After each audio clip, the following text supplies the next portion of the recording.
भगवद्गीता अध्याय 8 अर्जुन उवाच किं तद्ब्रह्म किमध्यात्मं किं कर्म पुरुषोत्तम अधिभूतं च किं प्रोक्तमधिदेवं किमुच्यते। अर्जुन ने कहा, हे पुरुषोत्तम, वह ब्रह्म क्या है, अध्यात्म क्या है, कर्म क्या है, अधिभूत नाम से क्या कहा गया है और अधिदेव किसको कहते हैं। अधियज्ञः कथं को अत्र देहे अस्मिन् मधुसूदन प्रयाण काले च कथं ज्ञेयोऽसि नियतात्मभिः। हे मधुसूदन, यहाँ अधियज्ञ कौन है और वह इस शरीर में कैसे है तथा युक्त चित्त वाले पुरुषों द्वारा अंत समय में आप किस प्रकार जानने में आते हैं।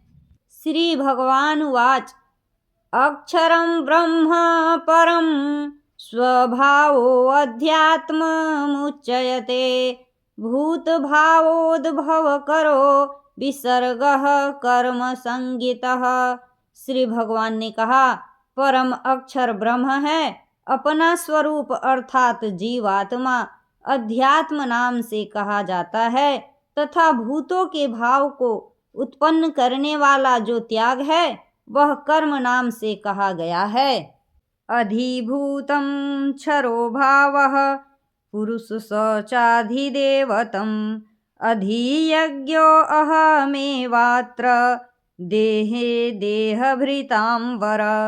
उत्पत्ति विनाश धर्म वाले सब पदार्थ अधिभूत हैं।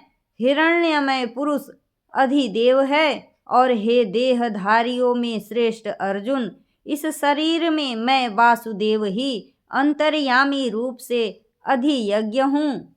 अंतकाले च मामेव स्मरन् मुक्त्वा कलेवरं यः प्रयाति स मद्भावं याति नासति यत्र संशयः। जो पुरुष अंतकाल में भी मुझको ही स्मरण करता हुआ शरीर को त्याग कर जाता है वह मेरे साक्षात स्वरूप को प्राप्त होता है, इसमें कुछ भी संशय नहीं है। यम यम वापि स्मरन् भावं त्यजति अन्ते कलेवरं तं तमेवैति कौन्तेय सदा तद्भावभावितः। हे कुंती पुत्र अर्जुन, यह मनुष्य अंतकाल में जिस जिस भी भाव को स्मरण करता हुआ शरीर का त्याग करता है उसको ही प्राप्त होता है, क्योंकि वह सदा उसी भाव से भावित रहा है। तस्मात् सर्वेषु कालेषु मामनुस्मर युध्य च मयर्पित मनोबुद्धिर्मामे वैश्यस्य संशयम्। इसीलिए हे अर्जुन, तू सब समय में निरंतर मेरा स्मरण कर और युद्ध भी कर। इस प्रकार मुझ में अर्पण किए हुए मन बुद्धि से युक्त होकर तू निस्संदेह मुझको ही प्राप्त होगा। अभ्यास योग युक्तेन चेतसा नान्यगामिना परमं पुरुषं दिव्यं याति पार्थानुचिंत्यन। हे पार्थ, यह नियम है कि परमेश्वर के ध्यान के अभ्यास रूप योग से युक्त दूसरी ओर न जाने वाले चित्त से निरंतर चिंतन करता हुआ मनुष्य परम प्रकाश रूप दिव्य पुरुष को अर्थात परमेश्वर को ही प्राप्त होता है। कविं पुराणमनुशासितार मनोरणीयान् स मनुस्मरेधः सर्वस्य धातारमचिन्त्य रूपमादित्यवर्णं तमसः परस्तात्। जो पुरुष सर्वज्ञ अनादि सबके नियंता सूक्ष्म से भी अति सूक्ष्म सबके धारण पोषण करने वाले अचिंत्य स्वरूप सूर्य के सदृश नित्य चेतन प्रकाश रूप और अविद्या से अति परे शुद्ध सच्चिदानंद घन परमेश्वर का स्मरण करता है। प्रयाण काले मनसा चलेन भक्तया युक्तो योगबलेन चैव भ्रुवोर्मध्ये प्राणमावेश्य सम्यक स तं परम पुरुषमुपैति दिव्यम। वह भक्ति युक्त पुरुष अंतकाल में भी योग बल से भ्रुकुटी के मध्य में प्राण को अच्छी प्रकार स्थापित करके फिर निश्चल मन से स्मरण करता हुआ उस दिव्य रूप परम पुरुष परमात्मा को ही प्राप्त होता है। यदक्षरं वेद विदो वदन्ति विसन्ति यदतयो वीतरागाः यदि च छन्तो ब्रह्मचर्यं चरन्ति तते पदं संग्रहेण प्रवक्षये।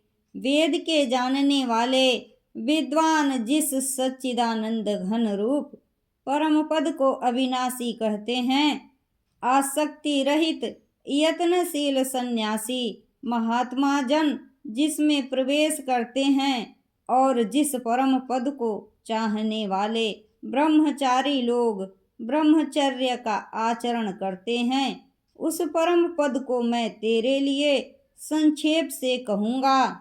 सर्वद्वाराणि संयम्य मनोहृदि निरुध्य च मूढनर्याधायात्मनः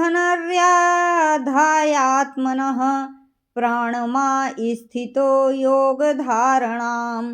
ओमित्येकाक्षरं ब्रह्म व्याहरन् मामनुस्मरन् यः प्रयाति त्यजन् देहं स याति परमां गतिम्। सब इंद्रियों के द्वारों को रोककर तथा मन को हृदय में स्थिर करके फिर उस जीते हुए मन के द्वारा प्राण को मस्तक में स्थापित करके परमात्म संबंधी योग धारणा में स्थिर होकर जो पुरुष ओम इस एक अक्षर रूप ब्रह्म को उच्चारण करता हुआ और उसके अर्थ स्वरूप मुझ निर्गुण ब्रह्म का चिंतन करता हुआ शरीर को त्याग कर जाता है, वह पुरुष परम गति को प्राप्त होता है।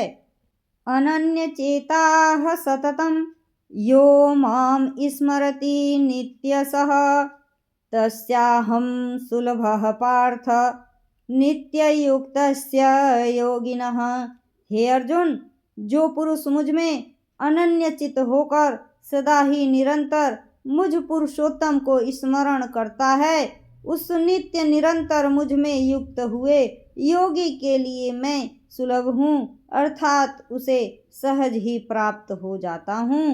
मामुपेत्य पुनर्जन्म दुःखालयम शाश्वतं नाप्नुवन्ति महात्मानः संसिद्धिं परमां गताः। परम सिद्धि को प्राप्त महात्मा जन मुझको प्राप्त होकर दुखों के घर एवं क्षणभंगुर पुनर्जन्म को नहीं प्राप्त होते।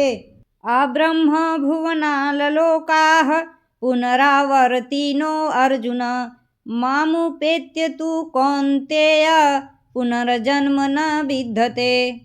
हे अर्जुन, ब्रह्मलोक पर्यंत सब लोक पुनरावर्ती है, परंतु हे कुंती पुत्र, मुझको प्राप्त होकर पुनर्जन्म नहीं होता, क्योंकि मैं कालातीत हूँ और ये सब ब्रह्मादि के लोक काल के द्वारा सीमित होने से अनित्य हैं।